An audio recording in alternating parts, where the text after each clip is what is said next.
हर खबर पर होगी आपकी पकड़। डाउनलोड कीजिए ABP live app. ABP reporter की शुरुआत आज हम एक सवाल से करना चाहते हैं। सवाल यह है कि उत्तर प्रदेश के हाथरस में गैंग रेप को लेकर डबल स्टैंडर्ड क्यों, दोहरे मापदंड क्यों? चाहे तो राजनीतिक दल हो या मीडिया, हाथरस पर दोहरा रवैया आखिरकार क्यों अपनाते हैं? मेरा सवाल है, आत्मघाती पत्रकारिता करने वाले हाथरस में गैंग रेप पर चुप्पी मारकर क्यों बैठे हैं? आत्मघाती पत्रकारिता करने वाले देश की बेटी को इंसाफ दिलाने के लिए गला फाड़ फाड़ कर, हाथ उठा उठा कर चिल्ला क्यों नहीं रहे, लेकिन देश की एक बेटी पर चुप्पी साध कर बैठ गए हैं? आखिर आत्मघाती पत्रकारिता करने वाले खेमे में हाथरस को लेकर इतना सन्नाटा क्यों पस रहा है भाई? क्या ये आत्मघाती पत्रकार इसलिए चुप हैं क्योंकि ये खबर एजेंडे के तहत फिट नहीं बैठती है इनके? टीआरपी के लिए किसी हद तक गुजरने के लिए तैयार रहते हैं ये जनता को मूर्ख बनाते हैं। मैं आपको बता देना चाहती हूं, एबीपी न्यूज खबर का असली नंबर 1 चैनल है, खबर का असली नंबर 1 चैनल। क्योंकि हम सुशांत के लिए इंसाफ की आवाज भी उठाते हैं, तो हम हाथरस की बेटी को न्याय दिलाने की लड़ाई भी लड़ते हैं। हम राजस्थान के बारा में लड़की से हुए रेप के लिए इंसाफ भी मांगते हैं, और हम बलरामपुर की पीड़ित की भी आवाज बनते हैं। देश की तमाम पीड़ित महिलाओं के अधिकारों के लिए एबीपी न्यूज लड़ता था, लड़ता है, लड़ता रहेगा। एबीपी न्यूज आत्मघाती पत्रकारिता नहीं करता, हम जिम्मेदारी से पत्रकारिता करते हैं। तो अब वक्त आ गया है कि आप न्यूज टेलीविजन के आत्मघाती पत्रकारों से जरा सावधान हो जाइए। तो हाथरस में पीड़ित के पिता का एक और वीडियो सामने आया है। मैं एक बार फिर से आपको आगाह कर दूं, ये वीडियो आप अपने चैनल एबीपी न्यूज पर देख रहे हैं क्योंकि हम जिम्मेदारी भरी पत्रकारिता कर रहे हैं। हम वो आत्मघाती पत्रकारिता नहीं करते जो सिर्फ और सिर्फ सनसनी फैलाकर अपना एजेंडा चलाने के लिए, टीआरपी बटोरने के लिए गिद्धों की तरह इस समाज पर नजर गड़ाए हुए है। ये देश हित की पत्रकारिता नहीं है जो वो आत्मघाती पत्रकार कर रहे हैं। मैं आपको वीडियो दिखा रही हूं पीड़ित के पिता का। वीडियो में पीड़ित के पिता कह रहे हैं कि उन्हें बाहर आने जाने की इजाजत दी नहीं जा रही है, फोर्स लगा दी गई है, मीडिया वाले आ नहीं सकते हैं, पहरा बिठा दिया गया है। उन्होंने अपनी बेटी की हत्या की जांच सीबीआई से कराने की मांग की है।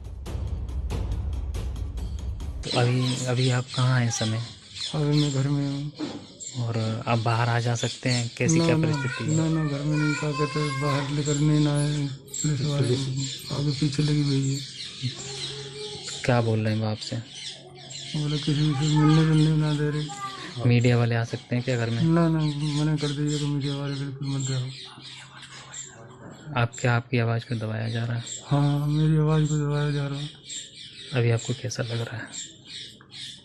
कैसा लग रहा है? आप कैसा महसूस कर रहे हैं इस समय? आप डर महसूस कर रहे हैं? डर तो लग रहा है, क्या कहते और ये जो जांच कमेटी इन्होंने बिठाई है, इससे खुश हैं क्या? जांच कमेटी सुप्रीम कोर्ट के जज के द्वारा कहा कहते मेरी सीबीआई जांच होनी चाहिए। हमारी मुहिम सिर्फ इतनी है कि देश की बेटी हाथरस की पीड़िता को इंसाफ मिले। आखिरकार इंसाफ मिल क्यों नहीं पा रहा है? किस तरीके से पूरा सिस्टम, पूरा तंत्र ऐसा लग रहा है कि पीड़िता को इंसाफ मिलने देना चाहता नहीं है? इसी पर बात करने के लिए बीजेपी की नेता अनिला सिंह, कांग्रेस की नेता अमृता धवन, पूर्व डीजीपी उत्तर प्रदेश के विक्रम सिंह, वरिष्ठ वकील रेखा अग्रवाल, ये खास मेहमानों का पैनल इस वक्त मेरे साथ मौजूद है। अनिला जी, अगर मेरी आवाज आ रही है तो प्लीज आप आज उत्तर प्रदेश के ADG law and order Prashant Kumar को क्या नसीहत देना चाहेंगी, बीजेपी नेता होने के नाते भी और एक महिला होने के नाते भी? मैम,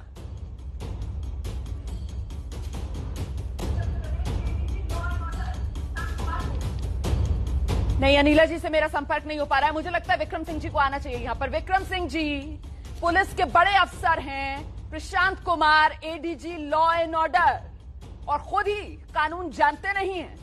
रेप की परिभाषा को गलत ढंग से ये बड़े पुलिस अधिकारी क्यों रख रहे हैं देश के सामने? जी, आप बिल्कुल ठीक कह रही हैं कि 13 क्रिमिनल लॉ अमेंडमेंट एक्ट के बाद रेप की परिभाषा को बहुत बृहद कर दिया गया है। फिजिकल इंटरकोर्स न भी हो, प्रयास और उसके ऊपर इनएनिमेट ऑब्जेक्ट्स का इंसर्ट करना प्राइवेट पार्ट्स के ऊपर, या इसके अलावा डिजिटल रेप की जो परिभाषा है उसके अंतर्गत स्पर्मेटोजोआ सीमेन की मौजूदगी नहीं हो भी है तो भी रेप मान लिया जाएगा। ललिता कुमारी बनाम भारत सरकार, सुप्रीम कोर्ट की व्यवस्था, पहले एफआईआर उन्हीं धाराओं में होनी चाहिए जिसमें कि पीड़ित पक्ष पीड़िता कह रही है। तो नंबर 3, रेप की जो बृहद परिभाषा 13 क्रिमिनल लॉ अमेंडमेंट एक्ट के अंदर था उसकी परिधि में पीड़िता की मां तो कह रही है कि अब क्षमा कीजिएगा, सभी महिलाएं हैं, मैं बहुत करबद्ध निवेदन के साथ कुछ बातें कर रहा हूं जो आपत्तिजनक है, अर्धनग्न अवस्था में खेत में पाई गई थी। तो और इतना कहना क्या पर्याप्त नहीं है? जो साक्ष्य सामने आया और 8 दिन के मेडिकल के बाद अगर स्पर्मेटोजोआ भी था तो वो मौजूद नहीं रहेगा प्राइवेट पार्ट्स में, और ये तलाशना 8 दिन के बाद ये तो औचित्यपूर्ण नहीं है और नहीं पीड़िता के साथ ये न्याय है। तो इसमें कह देना, पहले तो बलात्कार की समस्त धाराएं, मोलेस्टेशन से लेकर के बलात्कार, और 307 तो चलिए शामिल कर दिए, बड़ी मेहरबानी की, लेकिन ये बाकी धाराएं भी थी। और ये बयान कि स्पर्मेटोजोआ का न होना यह प्रमाणित करता कि बलात्कार नहीं हुआ, यह त्रुटिपूर्ण और अतार्किक निष्कर्ष है। मुझे लगता है अब अनिला जी को आना चाहिए। अनिला जी, आप क्या नसीहत देंगे उत्तर प्रदेश के ADG law and order Prashant Kumar को? कह रहे हैं स्पर्म नहीं पाया गया, रेप की पुष्टि नहीं हुई है। नहीं, मुझसे कल भी पूछा, अलग अलग चैनलों ने पूछा था, प्रशांत कुमार जी ने इस प्रकार का स्टेटमेंट दिया है, और जबकि पीड़िता ने ये कहा कि मेरे साथ बलात्कार हुआ है। तो मैंने कहा कि नहीं, जो नया कानून कहता है 2012 में जो नया कानून कहता है, मैं उसके साथ खड़ी हूँ। अगर पीड़िता कह रही है कि उसके साथ बलात्कार हुआ है तो हमें मानना पड़ेगा। उन्होंने कहा कि मेरे पास रिपोर्ट है। देश को जरूरत है अनिला सिंह जी, आप जैसी महिलाओं की आज इस देश को जरूरत है, जो पार्टी लाइन से ऊपर उठकर एक महिला की अस्मिता के लिए झंडा बुलंद कर रही है। आपको सैल्यूट मैडम कि आपने बावजूद इसके कि आपकी पार्टी की सरकार है, बावजूद इसके कि आपकी पार्टी के अधीन ये तमाम अधिकारी आते हैं, आप सच बोलने की हिम्मत दिखा रही हैं एक राष्ट्रीय चैनल पर बैठकर। अनिला जी, बहुत बहुत शुक्रिया महिलाओं के खिलाफ हो रहे इस जुल्म के खिलाफ आवाज बुलंद करने के लिए। अब आप ये बताइए कि क्या लगता है ये जो अधिकारी इस तरीके के बयान दे रहे हैं, उत्तर प्रदेश के बड़े आला अधिकारी, इन्हें कानून की जानकारी नहीं है, या फिर ये जानबूझकर मामले को रफा दफा करने के लिए इस वक्त आरोपियों के साथ, गुनहगारों के साथ खुद को खड़ा हुआ दिखा रहे हैं? जी रोमाना जी, सबसे पहले तो धन्यवाद, आपने मेरी प्रशंसा की। ये इस प्रकार की स्वतंत्रता मेरे राजनीतिक दल भारतीय जनता पार्टी ने दी है। शीर्ष नेतृत्व का कहना है कि सत्यता के साथ खड़ी रहो, तो मैंने हमेशा सत्य का साथ दिया है बिना डरे हुए। यहाँ पर अगर मैं पुलिस अधिकारियों की बात करती हूँ तो मुझे लगता है कि उनको ऐसा नहीं है कि कानून की जानकारी नहीं है। कानून की बिल्कुल जानकारी है, पुख्ता तरीके से जानकारी है। मुझको नहीं मालूम है कि क्यों इस प्रकार का कार्य कर रहे हैं, क्योंकि उत्तर प्रदेश के मुख्यमंत्री जी के स्पष्ट निर्देश है, उन्होंने पूरी स्वतंत्रता दी हुई है कि कानून के तहत आप उत्तर प्रदेश में कार्रवाई करिए, जो लॉ एंड ऑर्डर सिचुएशन है उसको आप कंट्रोल करिए। अपराधीकरण में देखिए कमी, बलात्कार की भी देखिए रुमाना जी, मुझे बिल्कुल अच्छा नहीं लगता जब मैं आंकड़ों को कंपेयर करती हूँ कि महिला है, मत बांटो उसको जाति, क्षेत्र या धर्म में, पर बांटते हैं लोग। आज की तारीख में सबसे ज्यादा अगर मैं दर बलात्कार की दर कहूँ तो चंडीगढ़ में है। उत्तर प्रदेश में, चंडीगढ़ में it is almost 20%, Uttar Pradesh में 2.8%। ये एनसीआरबी के आंकड़े, अच्छा नहीं लगता। क्योंकि ये लोग राजनीतिक दल क्या करते हैं कि जब मौका मिलता है, चाहे वो प्रियंका वाड्रा हो और चाहे मायावती हो, तो दलित की बेटी उभर के भी आ जाएंगी और एएनआई को बाइट दे देंगी और उसके बाद सब शांत। मुझे लगता है अमृता धवन को आना चाहिए यहाँ पर, क्योंकि अमृता सीधे विपक्ष और खासतौर से कांग्रेस पार्टी को भी कटघरे में अनिला जी खड़ा कर रही हैं और कह रही हैं कि जो उत्तर प्रदेश सरकार में ADG law and order UP police के प्रशांत कुमार ने बयान दिया, वो बिल्कुल उस बयान के साथ नहीं है। वो इस बात पर पूरी तरीके से टिकी हुई है कि पीड़ित का जो बयान था उसी को मानना चाहिए, यही कानून भी कहता है। अमृता, देखिए रोमाना जी, आज गांधी जयंती के अवसर पर इतने वर्षों बाद भी हम किस टॉपिक पे डिस्कशन कर रहे हैं, मुझे लगता है कि यही अपने आप में बताता है कि देश किस तरफ जा रहा है।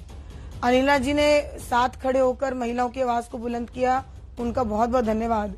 लेकिन मेरा मानना है कि सिर्फ बोल देने से तो सब कुछ नहीं हो जाने वाला।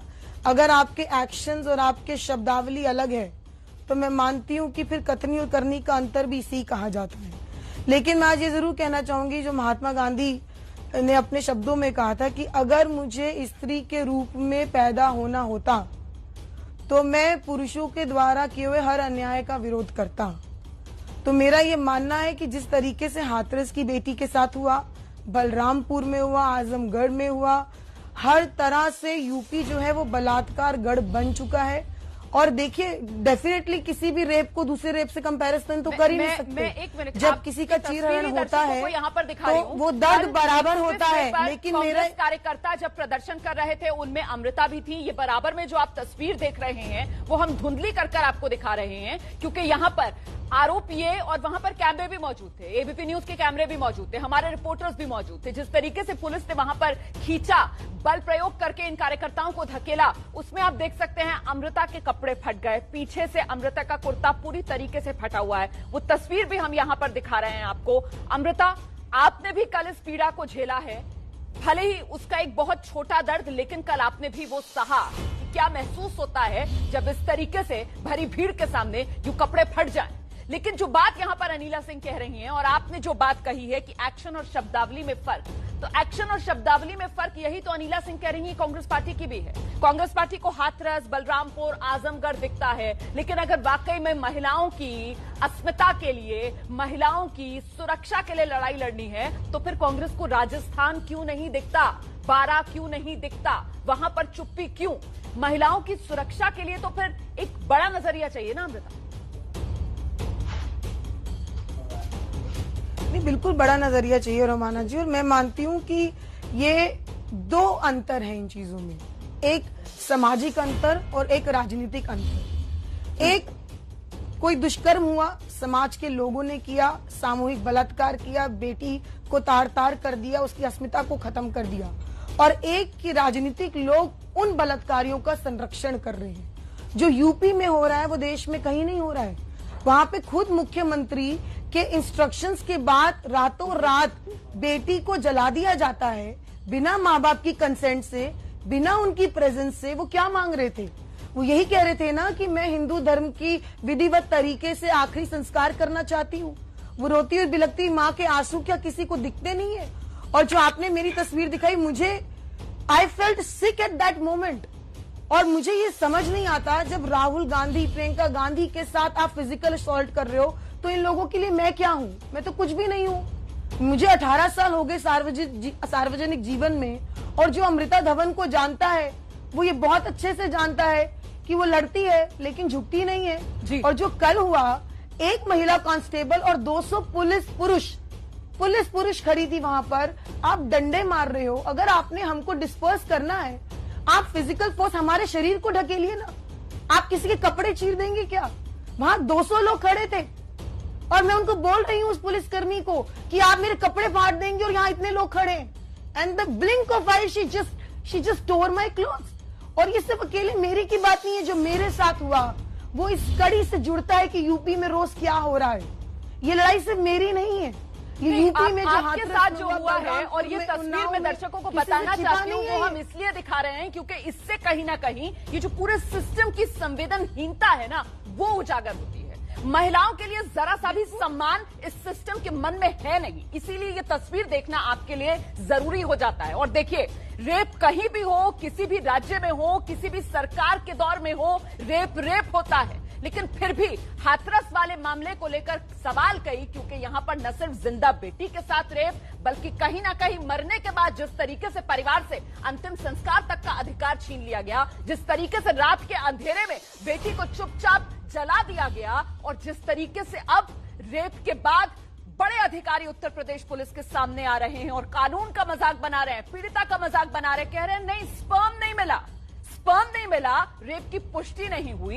बताइए जरा, ऐसी कोई मिसाल अब तक किसी रेप के मामले में सामने आई है? एक निर्भया का मामला था जिसने देश को हिलाकर रख दिया था, और अब एक ये हाथरस का मामला, क्योंकि यहां पर सिर्फ दरिंदे नहीं बल्कि सिस्टम भी बार बार पीड़िता के साथ रेप करता हुआ नजर आ रहा है। और मैं आगे बढ़ने से पहले आपको बता दूं, सुशांत से लेकर हाथरस तक हर खबर आपका चैनल एबीपी न्यूज दिखाता है। किसी खबर को दिखाने में हम पक्षपात करते नहीं, क्योंकि एजेंडा हम चलाते नहीं है। देश के बेटे सुशांत को इंसाफ चाहिए तो हाथरस की बेटी को भी इंसाफ चाहिए। तभी मैं बार बार कह रही हूं, आत्मघाती पत्रकारिता से बचिए अगर आपको इस देश की आत्मा को बचाना है। खबर मतलब एबीपी न्यूज, सनसनी नहीं, खबर दिखाते हैं। हाथरस की बेटी को इंसाफ चाहिए। इस वक्त ये बड़ी खबर है। सभी खास मेहमान मेरे साथ बने हुए हैं। मुझे लगता है विक्रम सिंह जी को आना चाहिए। विक्रम सिंह जी, अभी एक बड़ी बात जो यहां पर अनिला जी कह रही थी, उन्होंने कहा कि साहब सीएम जो है उनकी तरफ से साफ आदेश दिया गया अधिकारियों को कि भाई हाथरस की बेटी को इंसाफ मिलना चाहिए। सीएम जो है वो ट्वीट करके जानकारी देते हैं कि प्रधानमंत्री तक की नजर इस पूरे मामले पर है और प्रधानमंत्री ने उन्हें साफ कर दिया है कि दरिंदों के खिलाफ कठोर से कठोर कार्रवाई हो। फिर ये हिम्मत, फिर ये ताकत इन वर्दीधारियों में कहां से आ रही है सर कि ये आज दरिंदों के साथ खड़े हुए नजर आ रहे हैं और पीड़ित बेटी को झूठा करार दे रहे हैं? रोमाना जी, अनिला जी के साहस को प्रणाम करते हुए मैं कहूंगा योगी जी ने विश्वास में पूरी छूट अधिकारियों को दी, पूरी स्वतंत्रता दी। लेकिन एक कहावत है ना, अकलमंद नादान दोस्त से अकलमंद दुश्मन बेहतर है। इन अधिकारियों ने मुख्यमंत्री जी के विश्वास के साथ विश्वासघात किया और वो किया जो इनको नहीं करना चाहिए, वो बयान दिए जो नहीं देने चाहिए थे। और स्वतंत्रता का ये मतलब नहीं कि ऐसे हालात पैदा कर दें आप अपने शासन प्रशासन के लिए कि दिल्ली तक से हस्तक्षेप शुरू हो जाए। आप फिक्र वही कीजिए, सच्चाई से कीजिए, कर्मठता से कीजिए जिसकी आप तनख्वाह लेते हैं, जिसने आपने हलफ और कसम उठाया संविधान के प्रति। आपने वो तो कुछ किया नहीं, सिर्फ अपने आंकड़े की जगलरी दिखाने के लिए आप यहां अपराध पूरी तरह नियंत्रण में है। आप यहां बदमाशों के ऊपर आपने प्रभावी कार्रवाई कहर बन के टूट पड़े हैं। ये संदेश देने के लिए आपने मिलावट का ऐसा खेल खेला, झूठ और फरेब का ऐसा ताना बाना बुना जो अब आज आपके लिए भारी पड़ रहा है, न उगला जा रहा है न निगला जा रहा है। ऐसी परिस्थिति में यह जरूरी है, ये देख ले मुख्यमंत्री के स्पष्ट और निर्भीक संदेश में कमी नहीं थी। हमारे उसके अनुपालन करने में जो हमने मिलावट और अपने करियर को आगे कहते हैं कैरियरिस्ट हम किसको कहते हैं? जो एन केन प्रकारेण छाए रहना चाहते हैं मिलावट की और अपनी सच्चाई को धूमिल करके।